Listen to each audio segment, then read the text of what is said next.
Hey, you there. Thank you for watching, and welcome to Forge Lines Forever. Today I have a 6v6 custom match here on the second most famous map in all of Supreme Commanderdom. You love it and or you hate it. It is Dual Gap. This is Viewer Wednesday, which means this replay was sent to me by one of you. So thank you so very much. The name is down in the description. Let's go ahead and introduce our teams and our players. We'll start with Team 1 on the western side, and then end with Team 2 on the eastern side. Starting off with Team 1 southern side in the southern air slot for Team 1. It is Sanakin24 playing as a Cybran. He is a 1300. In the eco slot for Team 1, we have facuto, I think is how you say his name. He is an Aeon. He is a 1500 again in light tan. And in the naval slot, we have Redvisimosis. He is not red. He is in rust. He is a Cybran. He is an 1800. To the northern side of Team 1, we have in the southern land slot, it is Merton playing as a Cybran. In emerald green, he is a 1900, the highest rated player on Team 1, and tied for the highest rated player overall.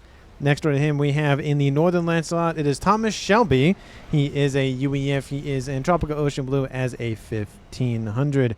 Very good show, by the way. And rounding off Team 1, we have as a Cybran in the northern air slot, it is Oduvanchic. I think is how you say his name. He is a Cybran. He is in Barbie pink as a 1200. So over Team 1 side of the map, they have one UEF, then they have 4 Cybrans, and then 1 Aeon with 0 Seraphim. So only missing out on the Seraphim side of things. Moving on to Team 2 side, starting in the north first. We'll start with the northern air player. We have Keyborg 420 playing as a Cybran in Pac-Man yellow. He is a 1200.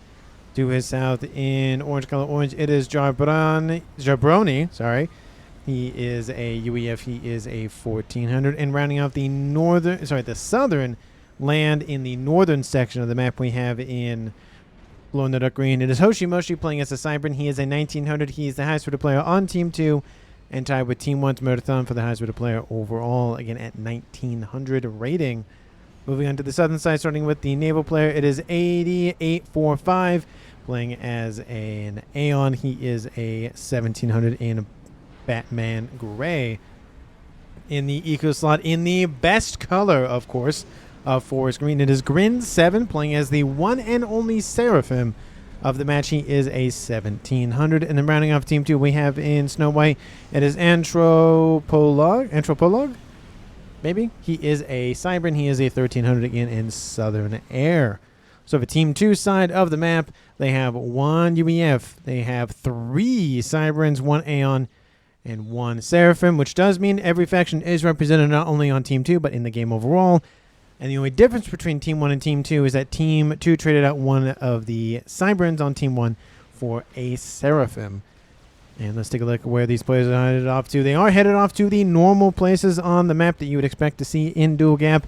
The land players are going to the center of the map to do land things. We do see every land player has their customary set of back and frontline mexes. They're starting to fight over the reclaim in the middle. We do see the rock. The big one is missing from that right side. So maybe Team 1 scooped it. Maybe Team 2 scooped it. Transport from Team 1's Redvisimosis drops off an engineer for a little bit of a reclaiming. And the reclaiming has already been progressing for that section of rocks there. And they've already scooped up the ones there. In terms of Navy, Team 1 not looking super great. Team 2 has claimed most of the mexes. And they might... It might be nice to see some capturing, maybe, but maybe, oh, no, it's going to be reclaimed. Never mind. Maybe it would be nice to see a capture once in a while. We don't see it super often. It's rare. It may be super rare that we see any sort of capture mechanic being used. We see gun started here from Merton in the middle, and we have T2 land online for facuto and T2 air online for southern, and not northern air yet for Team 1. T2 air not online yet in the north, but it is progressing here shortly. And then T2 is done in the south for air. And again, this replay was sent to me by one of you, so thank you so very much. And if you have a replay you want to send to me, send it to me at strategiclaunchreplays@gmail.com. The email is down in the description and on the channel, just homepage thing. So easy, nice copy, paste. And also, I will note this replay was sent to me with the file, not necessarily on the vault because at the end of the replay it just cuts off. That was from the vault, so I think it's like an extra minute or something that was cut off. It has happened more than a few times, so if you do send me a replay, you can just send me the file. It's also nice just to have the file, so I can just double click on it and then it opens it, and then there you go. I don't have to like search for it with the replay ID or anything. It's just nice. I mean, the replay ID is in the file name, but point being, it's just nice to have the file. You don't have to send it though. Anyway, Team 1 charging forth, trying to push in the Jabroni's position. He's on the front line. No gun upgrade for him. We do see both comms for Team 1 are charging his position. Not super great for Team 2 because we do see HOSCHMOSCH is going for T2 PD, securing the middle mexes down in the south, which again is potentially 8, 16, 24, any multiple of 8 there, amount of mass. We do see the Jabroni is falling into the yellow.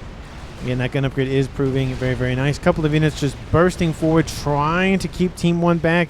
ThomasShelby also there as well, trying to push back Team 2's Jabroni. And we do see a couple of T2 PD now online. It is encouraging Team 1 to fall back. And a couple of engineers trying to help build the T2 PD just to create a somewhat fallback position here for Team 1. Jabroni getting hit again by that gun upgrade. Team 2 needs to get some sort of gun upgrade online for one of them. Again, T2 PD is going to help push on the southern side while Merton is distracted, assaulting the northern side. So it is giving a little bit of opportunity for HOSCHMOSCH to push in that away. Again, the highest rated players of the game are right here. 2 of the 3 green players in the game. Actually, 2 of the 4 technically, because we have emerald green, glow in the dark green, forest green. Oh, that's only, is it 3? I'm just blind. It is 3. Never mind. Because Merton is emerald green. I don't know. Maybe, I don't know why there was 4 in my mind. Anyway, we have the T2 PD trying to be constantly repaired, trying to push into the T2 PD for Team 2. Parashield online going to help a little bit, not a ton, but it will give a little bit more time to get that triad online. There's a lot more PD coming online. We even see a little bit more further back for HOSCHMOSCH to assist. We do see Merton has fallen back. Looks like he's continuing to fall back. He might try to cut south to intercept HOSCHMOSCH's PD creep, but we shall see. Navy situation hasn't really changed. Team 1 has gained a little bit more control, but essentially it's the the midpoint of the map anyway, so that's Team 1 side of the map anyway. So Team 2 lost a little bit of an advantage, but not by much. So it's not a big loss. Northern side T3 air and southern side T3 air is done for Team 1. I thought that was a nuke for whatever reason. It is not. It is a shield. We have T2 air still online for Team 1. T3 air is online for Team 2 in the south. So a little bit ahead on the air game for Team 1. And in terms of eco, it's only 11.5 minutes on the clock, but we have HOSCHMOSCH pushing over 100, and facuto for Team 1, the eco player, pushing over a little bit of 100 for him. Comparatively with Team 2's Grin, he's sitting at about 90. So slightly ahead for Team 1 in terms of the eco slot, but overall Team 1 is slightly in the lead for eco by about 40 to 60. The number keeps jumping, so I'll just say 40 at a minimum, 60 at the greatest in terms of the differential. And we do see the momentum has died out for Team 1. We have a couple of Corsairs coming to snipe the Triads. I mean, it's nice, but it wasn't really needed. There is a Percy that can easily 2-tap these. Triad did have some veterancy. That's nice. Again, the Percy's going to take a couple of shots. Yeah, 2-tap, even with the veterancy. 2-tap that little Triad. We do see Merton is back here trying to keep back the Team 1 army from Team 2. He is sitting at 1 star vet, closing in on 2. And we should see some veterancy for Team 2's Jabroni. He's actually already fallen back to base and going into the pond. He might start investing into Navy and start pushing the Navy side of things, which does tend to happen. Speaking of which, Team 1's Merton doing exactly that. T2 Navy has already been started, not even going for Team 1 at this point, and going for, looks like Salem, some mermaids, and then more Salems, and then a Siren. So a little bit of a nice spreading out. I would like to see maybe a Barracuda or 2 mixed in there. We do see it's 2 Sirens in Navy, no UEF yet. We might see that from ThomasShelby to get some Neptunes and Atlantises online maybe. Again, Team 2 has access to all tech as well. Team 1 just missing out on the Seraphim. But in Navy, really the only thing you're missing out on for Team 1 specifically is those Yasows, those T3 sub-hunters, which just do oodles and oodles and oodles of damage with their torpedo spam. We do see both comms for Team 1 have fallen back. One of the comms for Team 2 has fallen back. The other one for Team 2's HOSCHMOSCH fell back a little bit more. It looks like he's going for a shield emplacement. And then looks like he is going to fall back after that. So nobody wanted to stay on the line past not even 15 minutes. Because players, of course, deathly aware of sniper attempts. And in dual gap, it is not a regular full or even partial share. It is a share until death. Which means if these players die, all of the stuff that they built or their units under their control built is gone. Just blows up, control case itself, whatever adjective or verb you want to use. So it is vitally important, especially when we get to game enders, lots of nukes, artilleries, that kind of stuff in dual gap. Those players need to stay alive who built that, or that stuff goes up in flames or whatever other mode of destruction. Implosions are fun. Maybe it just implodes on itself. That'd be fun to watch. I don't think there's anything in this game that implodes. It's only explodes. Anyway, we do see Team 2 is gaining, again, more advantage in the north. A little bit more mixes means a little bit more eco, which means a little bit more upgrading and, of course, expediting that eco growth. We do see a couple of whalers for Team 1 already online, going after the unprotected, either from shielding or from AA. Again, it's a couple of Perseus. It's not the end of the world. The middle of the map, especially on dual gap, kind of just comes defunct anyways, because it's just a big open space that players are usually focused on Navy, or even just helping out maybe the artillery, game ender, nuke situation in dual gap. So land is still used. It's just not as important early or later than it is early. Really, the extra mexes are really what's fueling the expansion in the mexes for those two land players. And then once they lose the mexes, they've already had that, the T3 mexes, the maybe sick and ringing of the mexes, that sort of thing. So that way when they do lose the mexes on the front line, maybe they still have that backbone eco to fall back to. 16 minutes on the clock. We don't see a lot of raiding from either team. I do like the little radar system on this little plateau up here. Nice little, again, gathering just slowly, ever so slightly, of whatever moves that away. And then becoming Omni, you could probably get right up to where those ASFs are sitting in terms of just passive intelligence gathering. So it's a nice placement for the Omni, but I would like to see at least one T2 shield, something just to protect it from a passing Corsair, Natha, Janus, just something. Even a couple of Team 1 bombers would wipe that out pretty easily. So it is a little hesitant to not have any shielding, but it's not the worst thing on the planet. T2 Navy online for the Eco player as well for Grin. So we have 1, 2, and 3. T2 Navy is almost done. I'm surprised they are assisting. It just didn't look like it for a second. We do see some TMD going to be built by Jabroni, I guess, at some point. Maybe to protect against missile strikes. Maybe. We have already an experimental has been started for Team 2. It is the Tempest, the Aeon Naval Experimental, the longest range direct semi-direct fire weapon system for the naval side of things. I mean, it launches a shot that goes up and then down, so kind of indirect, but that's how a lot of the weapon systems on the Navy works anyways, besides the laser weapons. So it's more direct than the missile that goes up and down like the Tempest. To the north, we have a couple more units trying to push in from Team 2. I mean, it's an attempt. I don't know how far they're going to get. I do like all of the AA in this group, though. It does prevent just passive Team 1 bombers, or even just maybe a couple of T2 units, those Corsairs or Janus or whatnot, from just being built very quickly and running over this attack. And we do see a nice little radar system is going to be killed off, so just sniping out the eyes and ears of Team 1. Whalers going after the cruisers, definitely the good call there. Again, shoot at the stuff shooting at you, and then shoot at everything else. We see a couple of ASFs from Team 2. They essentially mutually assured destruction there, but not terribly. And Team 2 honestly didn't lose out on that many ASFs. Team 1 doesn't have that big of a lead for now in air. We'll see how the game progresses that way. However, we do see the AA from Team 2 doesn't push in with the Team 1 units from HOSCHMOSCH. Those from Jabroni sitting up here to the north, I don't know what they're doing. Maybe they're just going to be annoying for any sort of spy planes or anything that fly that away, but they're not really pushing in, and maybe they're just waiting out the PD building from Team 1. I don't really know what they're up to there, to be honest. And Team 1 getting a little bit more territory control of Navy. Again, Navy is very fluid. This can flip-flop very quickly.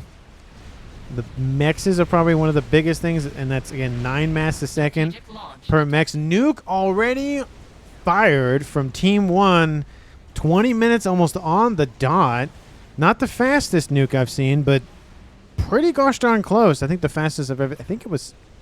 I want to say it was 16, but I kind of want to say it was also 18. It was not that long ago that happened. But Nuke is inbound for HOSCHMOSCH's base, it looks like. T3 Naval Headquarters as well online for... Ooh, that's going to hurt. And it's going to land at a pretty decent spot.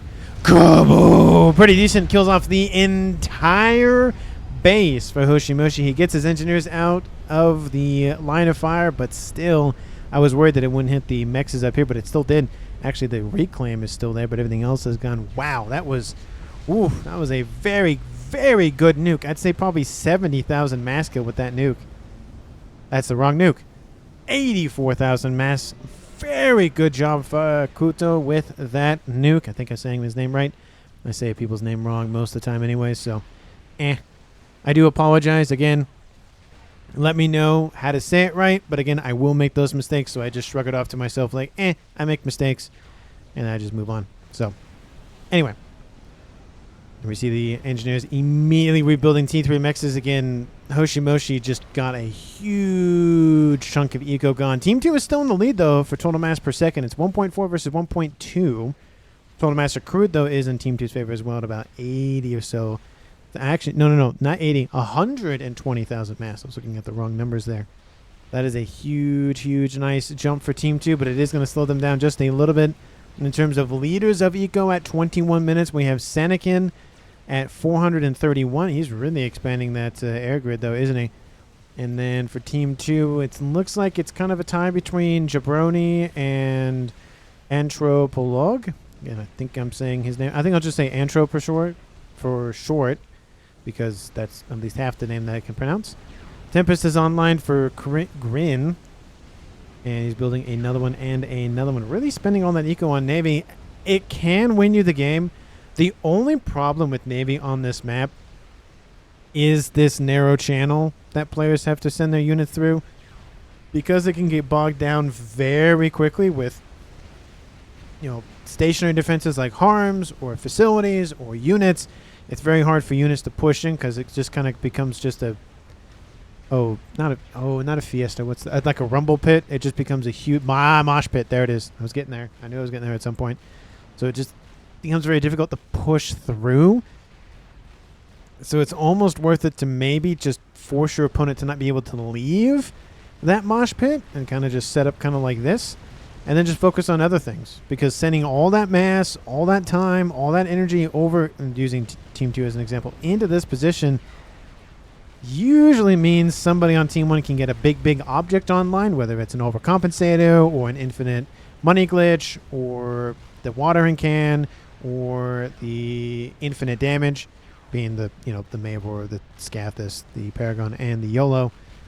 And usually that team wins the game. Now, I have seen Navy win games. It's not, not to say that Navy isn't important, but I have seen teams bog down with Navy so much that the other team ends up winning because they're so focused on pushing via Navy that Team 1's like, I'm going to counter it a different way, and then blows up the bases, and that's it. 24 minutes almost on the clock. And this game is an epic. I didn't mention that at the beginning of the game, so get your popcorn, get your drinks, get your beef jerky. Hopefully you've done that already. If you haven't, pause the video really quick, go do it, and come back because it is going to be a long one. Nuke, a second one is online, loaded, fired, ready to go. Team 2 has to have some SMDs online somewhere. It's going for the Navy. SMD is... Oh, no. 8845 is right there. SMD... Oh, gets loaded. Ooh, that was close. I'd say, what, 45 seconds maybe? 30, maybe 30 seconds.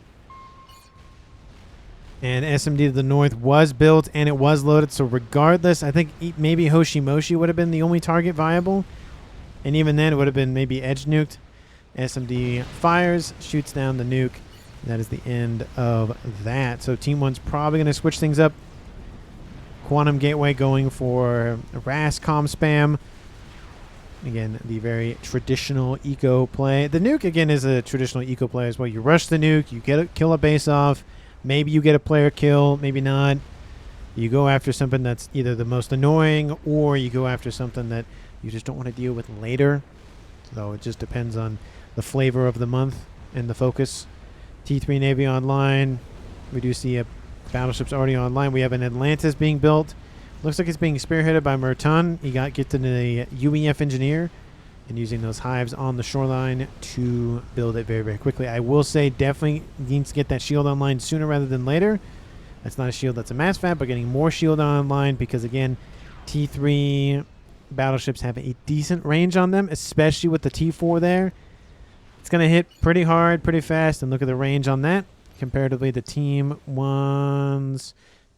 I did not pick the right player initially. That is unfortunate. That is a Salem. That's not what I want. That's what I want. So it's a little bit longer range versus that Tempest. So definitely something to be concerned about. And it's being escorted by Yassaus. I do like the mixing of technology. You get the best of 2, 3, or even 4 worlds with that. I do find it funny that there's 2 T3 mixes and then 1 T1 just sitting there hanging out, but it is being upgraded to be fair. Nuke is inbound again from Team 1 going to the same location. SMD not loaded. SMD, ooh, that's not good. Ooh, that one's half loaded. That one's going to be close. We do see some assistance actually from 8845 to load that SMD. It's almost halfway there already. It's not fast enough. It's not being loaded fast enough. That nuke will land. Torp bombers inbound from Team 1 targeting that Tempest and says, nope, no thank you, go away. We don't want any solicitors, go home.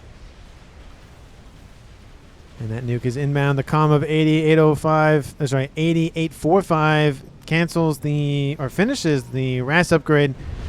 Kaboom! Kills off not only the comm, but the facilities for him as well. But to be fair, everything he built would have been dead anyways, because he died there. Team 1 at 26 minutes scores first blood, making this now a 6v5 in Team 1's favor, and a couple of bricks hunting down those Percy's, Titans, and those annoying little Cougars. That is a blow to Team 2. Team 1 is now de facto in the lead for Eco. It's 1.9 to 1.6 in Team 1's favor.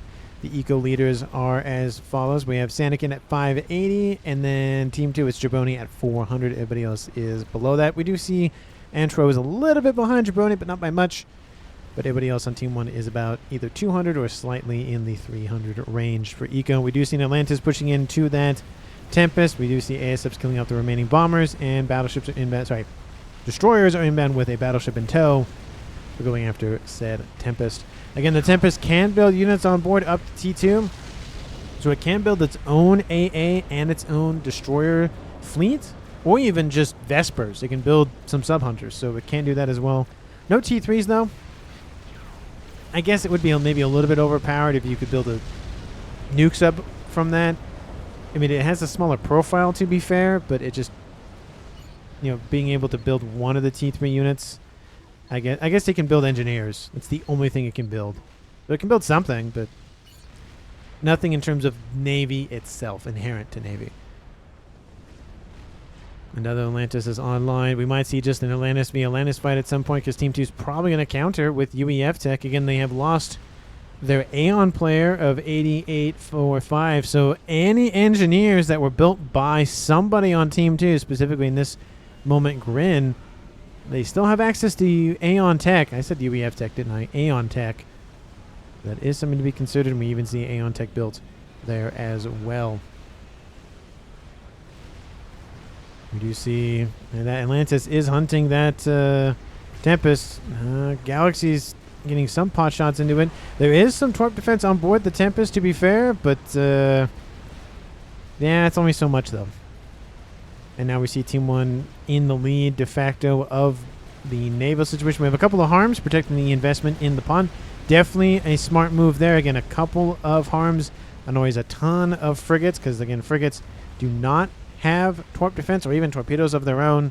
So it's not really worth it to go after harms with the frigates. But we do see a Atlantis is nearby shooting at said harms And harms don't have torp defense. They are only useful as an offensive weapon, technically a defensive weapon, but they don't have literally defense in the name of the ability. So it's mainly an offensive weapon that's used defensively, because that makes sense. Anyway, teleporter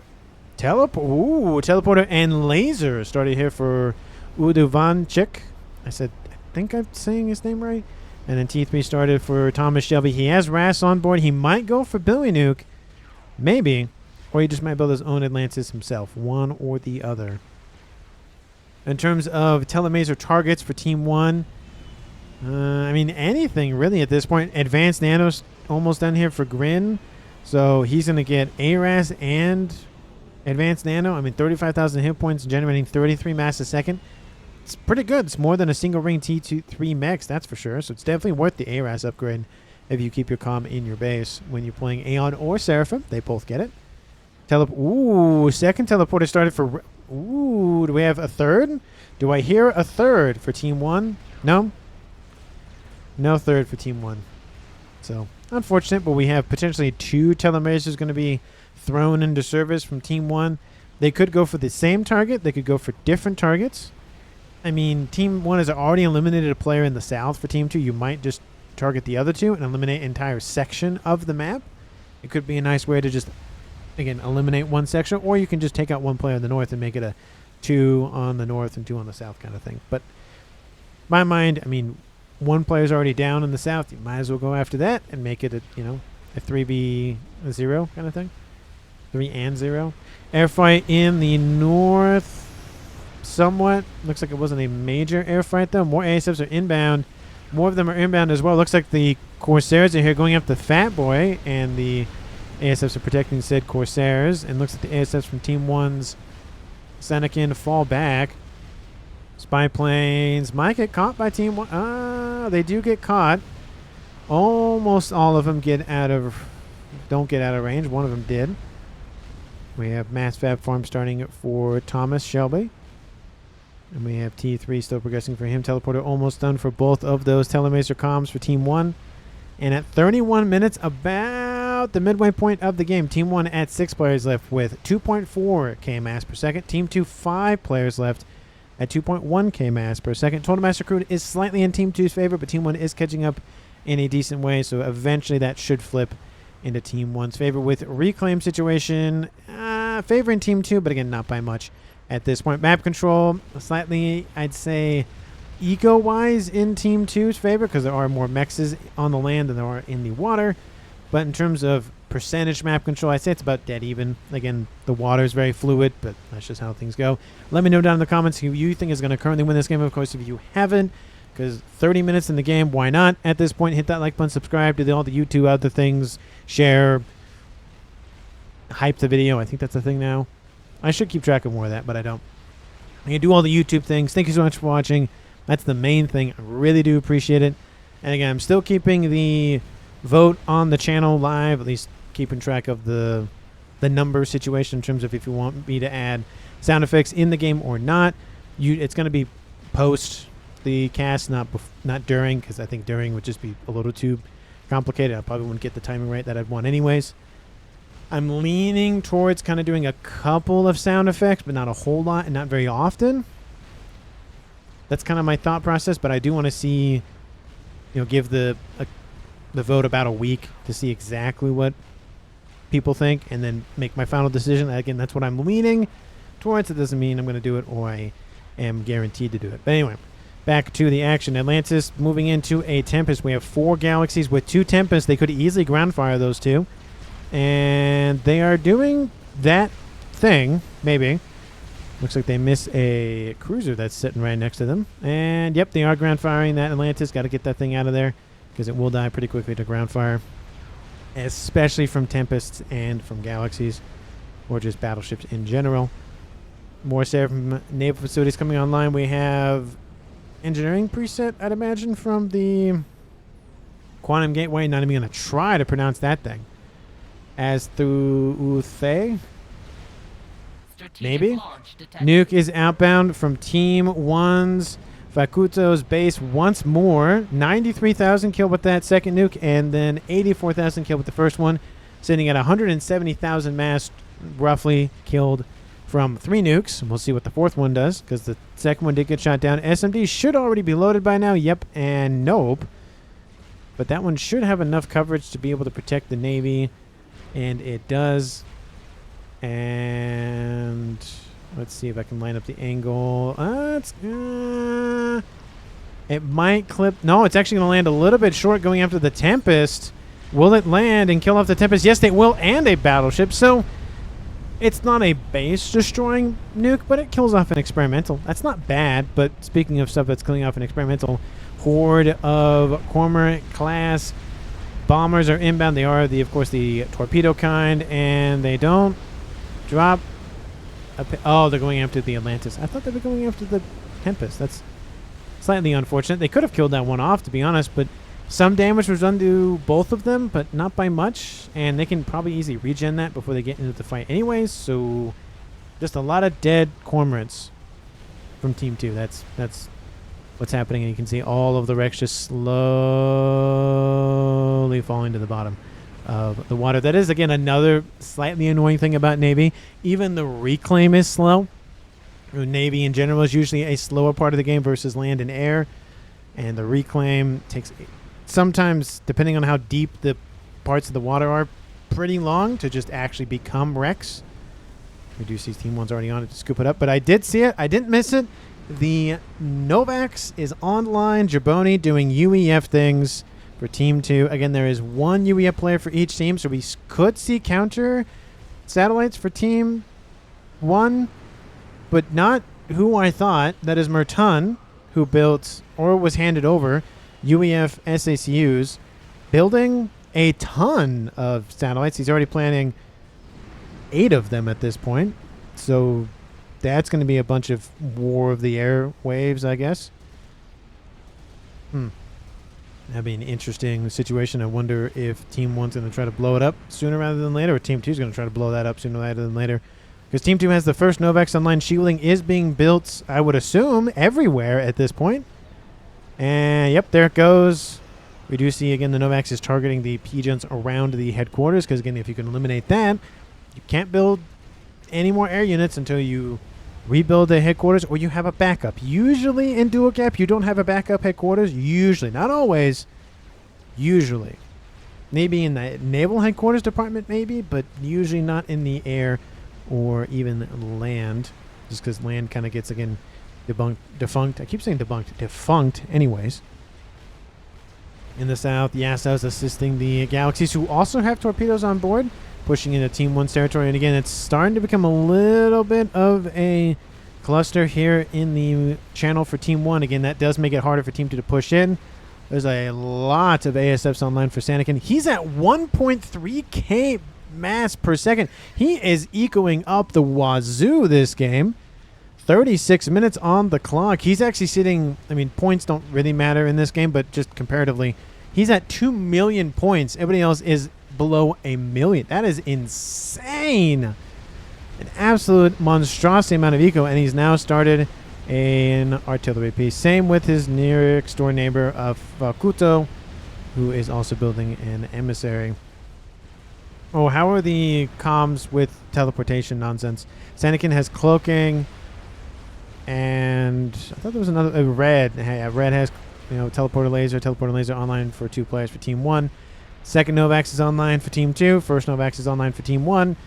And yes, UEF are doing UEF things. And we have a couple of units just still hanging out up here from Team 2's HOSCHMOSCH, just causing some annoyances from some E-storages, I guess, that were built up there that no longer exist because they are gone.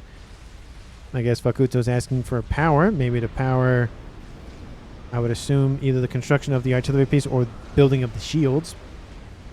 Hopefully the artillery gets some shielding before the artillery is done. Nuke is online for Team 2, and we have an artillery piece also online with a shield already there. So important that that initial shield does so much to prevent just a small amount of fire. Again, if a bunch of strats will kill it anyway, but it does deter just a couple of units being thrown at it just to try to blow it up. ASF fight over the top of the Tempests, and it's a pretty good win for Team 1. But again, as a note, there's a lot of ascendant flak underneath this. So the longer those ASFs kind of just sit there, the more damage overall they're going to take. And you can see a lot of them have lost either a chunk of hit points, most of their hit points. Some of them haven't been hit yet, but it's still a loss regardless for Team 1 and Team 2, but specifically for Team 2 because look at that. All of those ASFs are gone in the south. Team 2 still has some ASFs in the north from Keyborg, but he's using them in a defensive posture. We also see a Strat Bomber or two mixed in there as well.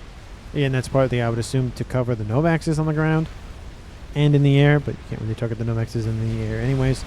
We have Twort Bombers from Team 1 targeting the battleships, and here comes the destruction of the 2 nukes from Team 1. Facuto loses both of those. That is super. Ooh, Paragon. That is unfortunate for Team 1, and Team 1's southern side is getting hit decently hard. We have Novaxes over top targeting the P-Gens. We have artillery from the battleships targeting literally everything else. The shields are somewhat holding. The SMD should be a target. This one is loaded twice. This one is loaded almost once. We do see engineers hurrying over to protect and actually load that SMD. There's a nuke inbound from Team 2. It's headed northward, though. And there is an SMD loaded, ready to go. And there's an SMD loaded even a little bit further, ready to go. Fat Boys on the shoreline shooting at the battleships, both the T3 and the T4 variety. But the damage is done for Team 1. Both nukes are gone. A chunk, not a big portion, but a chunk of Redvisimosis base is gone. So Team 1 is hurting. The nuke actually lands here. See, this is a situation where I would do a bonk because it didn't do anything. I think it killed something. Maybe it was a transport or something, but I saw something of a wreck blow up, but it was nothing of note that I could see in the 2 milliseconds I saw it. Another Tempest coming online. This one, I mean, it survived. It's almost that 1-star vet. It can't get any hit points back unless it gets some assistance from some engineers or something because it doesn't get passive regen. That's unfortunate, but it could be used, to be fair, as a place to build some engineers. So there's that. It still has use, even if it's severely damaged. No, that's gotta hurt. That's a lot of P-Gens and air facilities going up in smoke. Oof, yeah, that's a huge chunk. Again, Team 1, Sanakin was at 1.3K, still at 1K, but he has lost 200 to 300 mass income. That is a lot.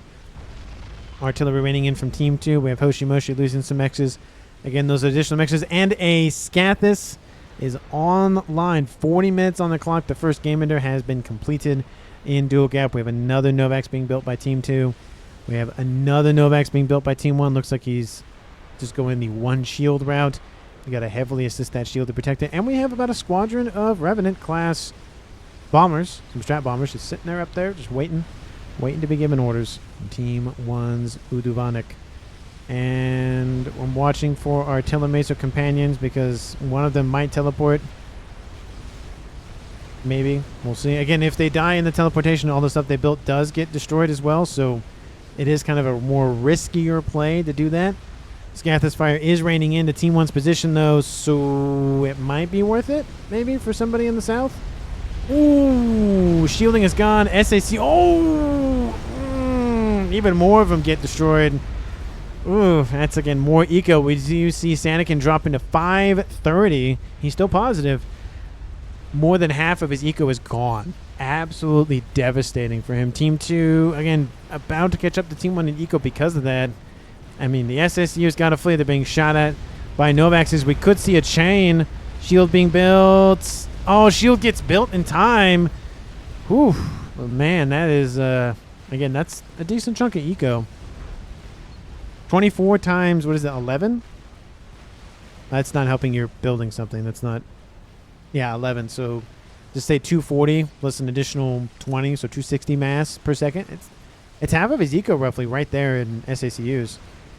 And looks like this guy is focusing on the built artillery for Team 1's Facuto. He's already lost both of his nukes, and I think he's going to lose his artillery here soon. And we have Novaxes for Team 2, Team 1 targeting Team 2's Grin. We do see ASFs are inbound, bombers in tow. I sense what they're going. More bombers are inbound. We have AA from the Yas House to assist. Bombers are going to drop somewhat of a payload. Maybe. And looks like they're blanketing the shields, maybe, possibly, maybe. They do hit some of the mass fabs. That's something. It may allow the Novaxes maybe to punch through. We have another. Looks like they actually hit the shielding a little bit north of that as well. That looks like the shielding is holding from all of the hive assistants nearby. Second Scathus online. It can work. I'm just, again, not a huge fan of the Scathus, though. SAR? Oh, Salvation, or Emissary. Why did he say SAR? Or maybe he meant artillery. Maybe that's what he meant. We do see a Paragon barely started. I don't think that's going to finish anytime soon or even continue. North, another Novax. That's number 6. 6. Almost done for Team 1. Team 2 sitting on 4. So closing in on 10 to 11 ASFs. Not ASFs, sorry. Novaxes. I don't know why I said ASFs there. The most I have seen in one game, I think it closed in on 30. It didn't hit 30, but, or maybe it did, but it was more than double digits for each team. It was insane. Red is to the north. Is he going to telemaser in? He hasn't moved just yet. He could.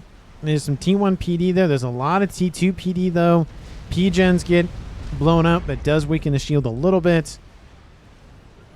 If he wants to make a play for it, he's going to make a play for it. He's going to tell him, oh, that's within range of the T2 PD. He probably wants to go for the shielding to at least let the Novaxes kill off the Scathus. It could work. We've only seen one death so far in the game, and that was from a nuke from Team 1. Red teleports in. Oh, hits the P-gen. Kills off the P-gen, and it kills off the shielding, and on top of that, allows the Novaxes to kill off that Scathus. So it was a sacrifice play, but it, I think, is in his mind, well worth it. All of his stuff should be blown up here momentarily. Yep, there it all goes. It mostly on land, but there was, a couple of units and facilities in the water. That is huge. Team 2 loses that Scathus, and looks like they're actually ground firing the reclaim as well. HOSCHMOSCH got some of it at the end there. But that is unfortunate. We even see some Novaxes online for Team 1's Thomas. So we actually see 4 here, and we have 10. We have 10 of them for Team 1 and 5 for Team 2, closing in on 6 for 16. That's a lot. That's a lot of Novaxes. We have a nuke online, obviously. Artillery online. Second one started as well. Anything else coming in the south? No. 44 minutes on the clock. It is now an even 5v5 with Eco still favoring Team 1. But again, honestly, not by much. ACU says red. Talking about Killborg. Or Kyborg, not Killborg. There's no L there. And looks like some engineering drone kennels are being hit. That's a little unfortunate. It does cut down on the engineering power of Team 1, the build power. Sorry, Team 2, not Team 1. But there's a lot of Novaxes here. 9 of them. 10 is on the way. And again, this is the one problem with 10 Novaxes. The shielding isn't even moving. I mean, some of the shielding, to be fair, isn't being assisted, and that's being taken offline, or at least being depleted in terms of its capacity. But enough engineers, good luck breaking it with Novaxes. Now you get artillery thrown in there, some strap bombers in there, something else in there, or you just starve out the power. Makes things a little bit different. But yeah, 10, almost 9, 10 Novaxes cannot take out one T3 shielding with some, I mean, to be fair, fairly decent support. I'd say, what, 50 engineers here? Nope, 78 plus an additional hover drone assisting other structures and whatnot. Pigeons are getting a hit for HOSCHMOSCH. They found 2 nukes being built up here. Explosion in the southwest. Kaboom! Looks like the SMD was either destroyed or was depleted of all of its anti-nuke missiles. Another nuke is inbound. You can see that's from this position. Another nuke outbound from that same one. You gotta, looks like they launched simultaneously almost. And those pigeons and hives and all that stuff from Team 2's Kyborg is not going to last much longer. It was, again, a valiant attempt. 2 nukes are outbound. They are going to do some damage to Team 1. There is an SMD there. It's not loaded. SMD, again, that one is not loaded. And there's one there, and it is not loaded. That one is not loaded. All of them are newly built.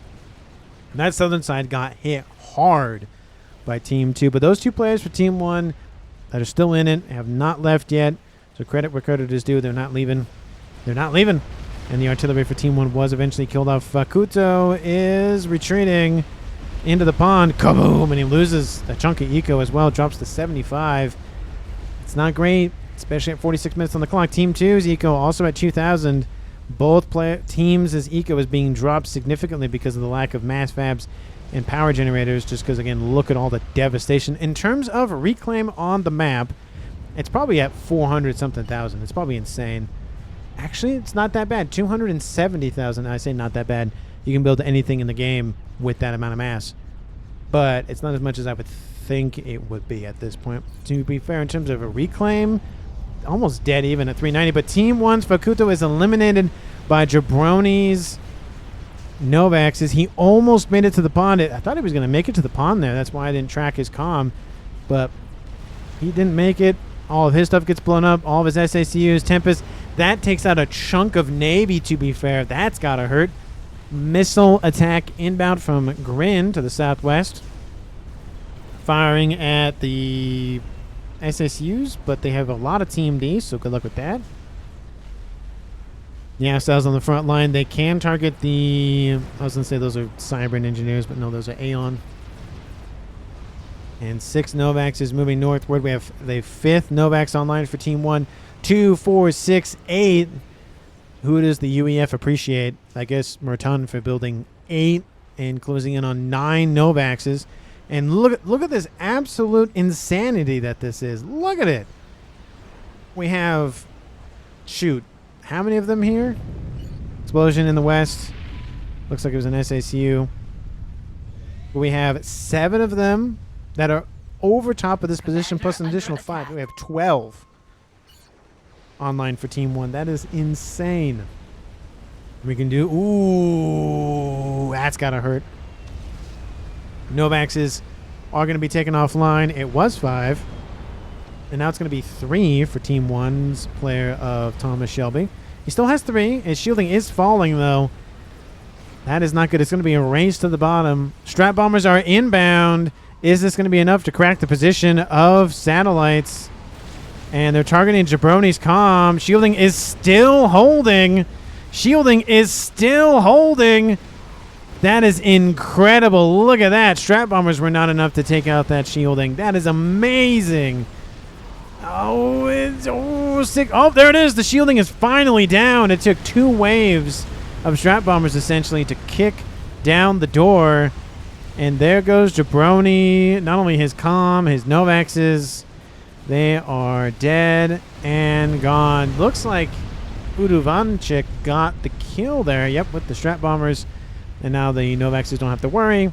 They can just push southward to the remainder of Team 2's infrastructure. There's, again, 2 artillery pieces that cannot, I repeat, cannot target the Novaxes on the northwest corner of the map because they are out of range. They can target almost everything else, but not specifically those. And they know where they are as well. That's what stings just a smidgen, I would assume, for Team 2, is they know where they are, and that actually looks like they got hit to some degree.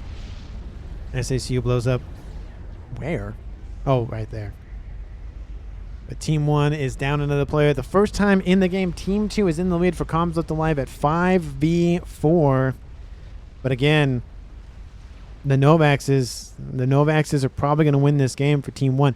But to be fair, those strat bombers, that's the only reason those Novaxes broke through, was because they put out enough damage fast enough to overwhelm the assisting engineers on that shield. I do like that there's just 1 Novax up here, just slowly ticking away at the remainder of this stuff for Kyborg. Again, it's not a lot of firepower. Don't leave when I say something. Okay, fine, he leaves. Paragon says red. Nope, no Paragon. That would have been very interesting for Team 2 to go for that right now, but they have not. And a lot of Aeon tech I see for Team 2's Grin. I'm kind of surprised he didn't go for more Seraphim tech. Looks like, I mean, he has some UEF tech there, Aeon tech, some Seraphim tech, but mainly Aeon. I was slightly surprised by that. Maybe he likes the Emissary more than the Hathum, or sorry, the Havatham. He does have some Sayer from Tech gifted over to Antro to build his shielding out of. So, hey, there's that at least. There is some sharing of technology. Actually, all 4 factions are represented here slightly for the UEF, but everybody is decently present here. And look at that. It's the same situation that it was in the north, but this is actually worse now for Team 1 because there's 21,000 shield capacity or strength or whatever word you want to use for the blue bar for shielding. We have a chicken inbound on the land. Monkeywood is going to get hit. There it is. The crab is going to win that fight, I'd imagine. We have a slight land invasion from Team 2. There's a Monkeywood in the pond. We have more Monkeywoods being built by HOSCHMOSCH in the pond.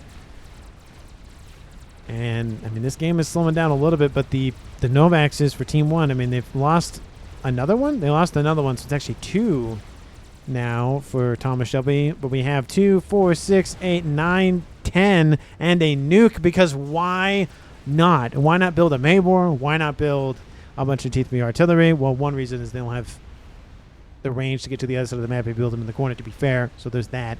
But with what that amount of mass for Novaxes, you could probably have targeted or built a Mabor, I'd imagine. Oh yeah, 100% you could build a Mavor out of it, because it's 220,000 for a Mavor, and that's 360,000. So it's more than enough. But I think they wanted the instant, I want to be destroying stuff on Team 2 side of the map thing, which there is a benefit to just being like, yeah, I'll go for the cheaper option for the artillery or whatever, and just do some damage. Oh, the shields popped offline for a second for Team 2. Grin. Ooh, that's not good. Oh, and the Novaxes cannot respond in time. Oh, that was super close. That was super close, which does mean Team 2 is, oh, no. That was not good. You see that bar going crazy like that? Ooh. We do see a lot of power down here for Team 2, however, with some mass fabs in tow, so I see a cascade just waiting to happen. We could see similar things that Team 1 did. They went up here, killed off a ton of the power and whatnot for Team 2's northern half, and then with the strat bombers killed off those Novaxes. We could see similar things. Nuke lands in the base. Kaboom! I didn't think that was going to land, but it did. Didn't kill off that Novax, though, for whatever reason. Team 1's Shelby still has 1 Novax to his name, and I say that, and I was going to say watch the artillery hit the Novax, but it does not. Looks like it's going after the headquarters, maybe? Yeah, in that direction. Yep, there they go. Well, how much mass is that 1 nuke killed off? 326,000 mass, and then swap it. Did I swap it back to mass per second? Maybe not. But we have 3 Fat Boys on the land situation, taking out a bunch of AA emplacements for Kyborg. Again, is it a big thing? No. Is it a small annoying thing? Yes. And usually, if you can get enough small annoying things happening, those add up to a 1 big annoying problem. Which, a couple of small things, speaking of monkeys in the pond, moving into Team 1's position. Again, to be fair, a lot of the infrastructure for Team 1's already been eliminated in both of the northern and southern land slots. It's really just Oduvanchic is now the front line for Team 1, and everything else is behind that. And those monkeys, again, they're going to kill off some mexes, so it's going to be a little bit worth it, but 3 monkey lords, I don't know if that's worth it. We do see 1 galaxy is online, slowly peppering those monkey lords. There's a Fat Boy, actually just is not trying to go back. He's going to just keep pushing eastward. How's the Novax doing? I mean, they're still hitting the shield. Again, the problem, with this whole thing is they have to take out the power. You can't take out the power. You get enough engineers there. Doesn't really matter. Or you overwhelm the engineers enough to prevent them from recharging or assisting the shielding. You can see, look at that. And what I do like this situation here for Grin, he's actually separated out a decent chunk of his engineers to assisting multiple shielding. Because again, the one problem with overlapping shielding is that means all the shields get hit when something hits it. So, this shield is being hit. This shield is technically being hit. This shield's also being hit when this one is being hit, because there is some overlap. So that is a downside. So that's why it's nice to have kind of a blanket assistance, and then usually 1 or 2 specific ones that are like, we need to keep these ones online no matter what. Team 1 bomber spam. The monkey lord from Team 1 helps defend against 3 monkey lords. Looked like there was another one that Team 1 built maybe, so maybe it was 2 of them. Another monkey lord inbound. The headquarters, not a bad grab, to be honest. And there's a crab online for Team 1. That's very annoying to deal with in Navy. We do see a slight harm spam walking in from Team 2, or floating in from Team 2, a crawl, a swim. I don't know if there's a... This probably is a word for a slow swim. There's probably a word for it somewhere, right? But I can't think of it, so I'll just say crawl. A doggy paddle. And kills off the wreck from the shield generator, but that doesn't do a whole lot. Kills off a mass storage. Also doesn't do a whole lot. Snipes away a tiny bit of eco, but not much. It's like not even 1 mass a second. Novax is now targeting the T3 Naval headquarters for Team 2. Honestly, that's a good grab, preventing construction of more Yasows. We have Monkey Wards going after Fat Boys. We have Yasows going after Fat Boys. That's not going to be good for that. It does have its own torpedoes, but yeah, going headfirst into 1 harm. Yeah, good luck with that. You can see a couple of those torpedoes fire, but they kill off an engineer. They don't really kill off anything important, to be honest. There goes that Fat Boy. Lovely attempt, though. Wasn't going to stop Team 2 at all. And now we have mexes being eliminated for Team 2 all over the place. You could probably split these up. Honestly, you have a couple of them target those ones. A couple of them target those. A couple of them target those. You can kind of spread the love in one form or another. And looks like Monkey Lord maybe was going to go after somebody for Team 1, but I don't think Team 2 could even see him even if they wanted to. Because the Monkey Lord doesn't have Omni on board. It has stealth and radar. Sorry, stealth, radar, and sonar radar. Sorry, sonar stealth. Ugh. Words are hard. More Novaxes? Nope, you're just sticking with the 2, 4, 6, 8. Yep, just 10. Going for a nuke, not a bad option. You just need to wipe out, again, the 1 SMD that should be here, which is right there. Another scath is started for Team 2. That is going to be number 3 that was started. 1 was completed and then destroyed. I thought I saw a teleporting in from a comm, but no, that's just, I guess, a gating in of a Seraphim facility. Nuke is inbound westward. I mean, Team 1's southern side has been hit hard. I mean, very, very, very hard by Team 2. Another nuke is inbound. Granted, Team 1 did get hit hard up here as well. I believe that was a nuke. I know that was a nuke for sure. Another nuke inbound for Team 1. Looks like it's targeting the east side. It's going to blow up pretty much everything else up here. Novax is being called back southward. Again, this is the main threat to Team 2 at this point. Granted, eco situation. Kaboom. Or sorry, kaboom. It did kill off a Megalith and all those other mixes. The T1 bombers finally killing off those missile launchers. I'm surprised they lasted that long. Granted, there was Team D built, so they were kind of just stuck anyway. So, yeah. I mean, they were kind of rendered ineffective. So what's the point in spending the mass on missiles if you can't really shoot anything down or blow anything up anyway? Nuke lands. Kaboom! Kills off that base for Team 2's Kyborg. I mean, he has some stuff remaining, but not much.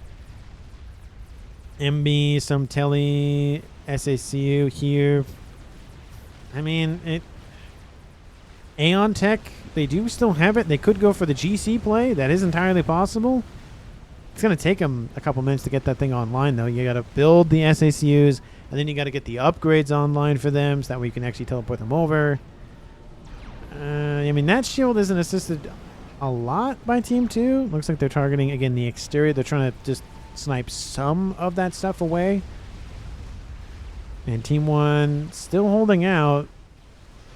Needs more shielding 100%. But, Team 2 can't hit it with anything but maybe a nuke at this point anyway.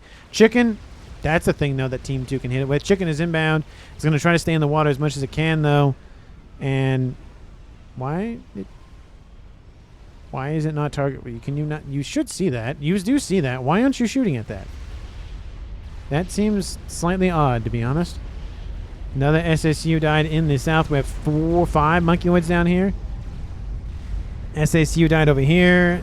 1 isn't a big deal. It's only when you lose, more than half that it starts to be a big deal. But losing even a couple isn't a big deal. How is this chicken not being shot at this point? It is being shot at by the Atlantis, but it wasn't being shot at by the... That is super odd. It wasn't being shot up by the harms. And Troy bombers are inbound for the chicken. It is losing, again, about half of its hit points at this point. Monkey Lord isn't moving in to intercept. This could not be good for Team 1. Oh, okay. Well, never mind. I think Team 1's fine. They might lose their mass fab farm there. But, yeah. Definitely worth losing some mass fabs versus losing a whole chunk of a base. Or even just the entire base in general. ASF's engaging that of Team 1. And that doesn't really work. Well, the attempt, but it just isn't going to work. And that's all of his ASFs, actually. He doesn't have any aircraft carriers or anything like that that can build more ASFs. And looks like Team 2 is going to lose a lot more power at this point. Looks like, yeah, again, you starve the power. They can't keep the shields on. They can't keep the stuff underneath the shield protected. Game over. That's kind of the line of thought there. Another explosion somewhere. What is going on? What is blowing up? Another, oh, in the water. We have 2 megas versus 2 monkeys. I mean, honestly, yeah, the monkey's going to lose that fight. Looks like 2 of them already died maybe before they got into range of said megaliths. And now it's just a monkey versus a crab. And that actually megalith is getting assisted just slightly with the engineers. Okay, well, you could have just had an audible 1v1 fight. You didn't have to blow it out of the water or land with all the strats. You didn't have to do that. +1 spider. What? Oh, maybe it's... Oh, maybe he sees those down there? He's talking about the spiders, I guess. So facuto is still in the game. Oh, I do note that it is a 4v4 tied-up game with the death of Jabroni. I forgot to mention that.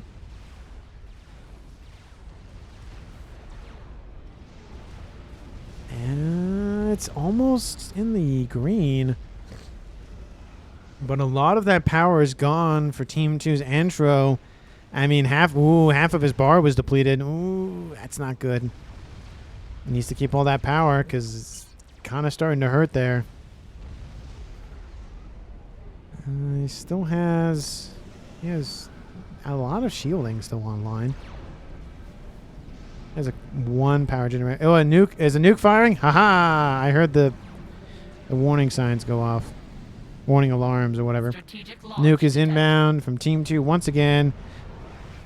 Okay, at some point, you're just kicking a man while he's down significantly. I mean, it's some mexes. That's really not...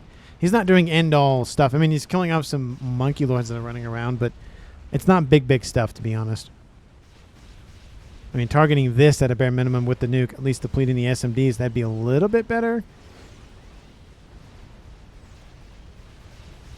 And ASFs collide. Looks like trying to prevent... Strategic launch detected. Yep. A couple of strats get killed off, but not by much. Not many. Another nuke is inbound from Team 2? 1. Kaboom! There's the nuke there killing off more mexes. Now what is it up to? 500,000 mass killed? Oh, I was joking. Nope, that's 631,000 mass. Okay, I was just making a funny, and the funny thing laughed back at me, I guess. Nuke is inbound to the east. Again, they're targeting very soft spots. Honestly, nothing... Oh, unless they're going for the back line to killing off maybe a player. That would be slightly interesting. But again, at this point, it's mainly just Grin and Antro at this point. It's both of them. HOSCHMOSCH moves, thinking it's going after him. I mean, it was going to be close. I don't think it would have hit him, though. It wouldn't have hit him. Maybe it would have got singed, but it wouldn't have died. Solo SMD says red. Oh, and the strats, it looks like. Yeah, the strats came in and heavily assisted the construction of everything, but that's it at that point. Yeah, intense game. There were many things we need. And Team 1, they wipe out the last artillery emplacement for Team 2. And yeah, the engineers, most of them are gone at this point. Shielding is going to collapse. I do apologize for missing it. I was watching the nuke, and the strat just came that away. Nice job by Team 1 wiping out the remainder of Team 2's main troublesome annoyances. And 1 hour, 2 minutes on the clock and climbing. We have the Monkey Lords inbound, but we have a ton of Team 1 bomber spam with some harms to assist as well. At least until they're out of the water. Yeah, that's not gonna work. Did he build more? 2, 4, 6. Nope, still built only 10. Building Ravagers as well behind the air grid just in case. Shielding is still holding, but again, it's not going to hold for long. You can see that just gets immensely depleted very quickly. Shield pops online. Harms are being hit. Mass fabs are being hit. Scathis, I mean, it's not going to work. It really isn't. You have to have a ton of power and engineering prowess underneath that shield to really make it worth it. But even then, I mean, we just saw Team 1 did the same move twice, killed off 2 emplacements with a bunch of strats, and the Monkeywoids are carving a path to the Novaxes. I mean, this is Team 1's last, not bash. That is essentially the last bash in the south is kind of just gone anyways. And the Monkeywoids fall back. They don't try to make the play. I mean, some of them were somewhat damaged. One of them wasn't even damaged at all, but they could have kept going for it, but I guess not. We do see some blazes are inbound as well. I mean, Team 2 is making an effort at the very tail end of it, but yeah, there was a decent couple moments ago, but I don't really see at this point Team 2 winning it. I mean, maybe if the Monkeywoids kept going in, but I mean, Team 1's been prepping defenses for a little bit now. We have shielding being upgraded to and assisted. Maybe a couple of E-storages are going to die, maybe, but nothing of super consequence. And the Monkeywoids fall back. Yeah, I don't know why they're not charging in. Maybe, I don't know. About 1 hour, 4 minutes on the clock. We have a couple of Titans running around the northern side from Shelby. They don't actually crack this position, which I'm kind of surprised by.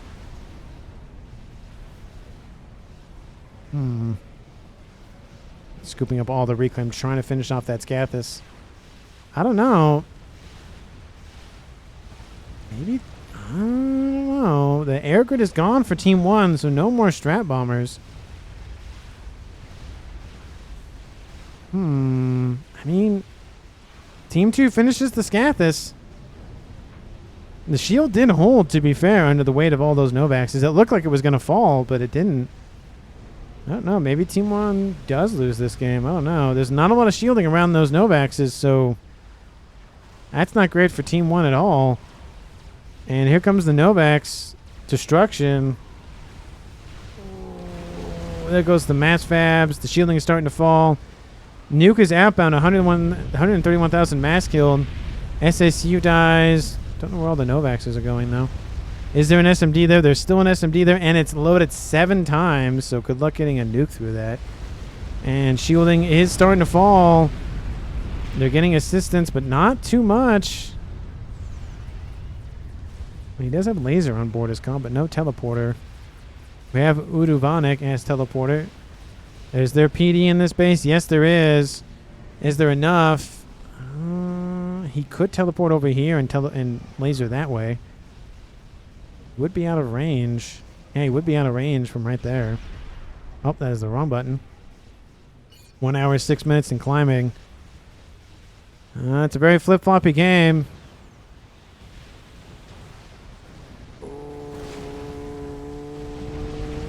Shielding is kind of holding, but not really. Strategic launch. Nuke is inbound from Team 1. I mean, you almost have to target that at this point. You almost have to. But, oh, I mean, they're going after a comm. They're like, you got to, oh, yeah, they're like, they got to target. Well, you got to move because somebody's going to get nuked. Oh, it's not looking good for Team 1. You need more shielding. You need a lot more assistance as well. Yeah, why are well, I guess the monkeys are grouping up again. Yeah, I don't know why they didn't just charge in. That's odd.